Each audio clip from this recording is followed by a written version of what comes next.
اور کتاب مر گئی، مکتبے بند ہو گئے۔ پبلشر نے مصنف سے کتاب لکھوائی، کیا فری میں اس نے لکھ دی؟ نہیں، اس کو معاوضہ دیا گیا۔ کاغذ والے سے کاغذ خریدا، اسے بھی معاوضہ دیا۔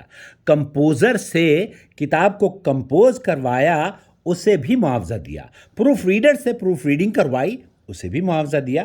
ڈیزائنر سے ڈیزائننگ کروائی، معاوضہ دیا۔ پرنٹر سے پرنٹ کروائی، اسے بھی معاوضہ ملا۔ بائنڈر سے بائنڈنگ کروائی، معاوضہ دیا گیا۔ ڈسٹریبیوٹر سے کتابیں تقسیم کروائی، تگڑا اس نے کمیشن کھایا۔ خریدار نے خریدی، اچھی لگی، اسکین کی، PDF بنائی اور سوشل میڈیا پر عام کر دی، صدقہ جاریہ سمجھ کر۔ سوشل میڈیا پر ہزاروں لوگوں کو مفت میں بانٹ دیتا ہے۔ یہ وہ خریدار جس نے ایک کتاب خریدی تھی، پڑھنے والے مزے سے ڈاؤن لوڈ کرتے ہیں اور اس کو انجوائے لے کر فری میں پڑھتے ہیں۔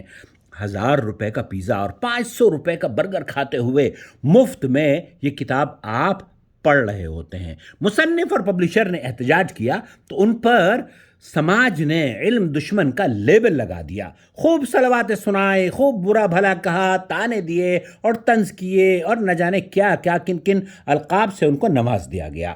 پبلشر کو نقصان ہوا۔ نتیجے میں کیا ہوا؟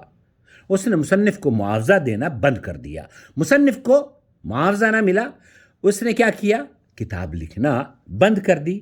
اس طرح سے کتابیں مر گئی۔ اب آپ سوچئے کہ علم کا دشمن کون ہے؟ یہ علم کا دشمن میں اور آپ تو نہیں،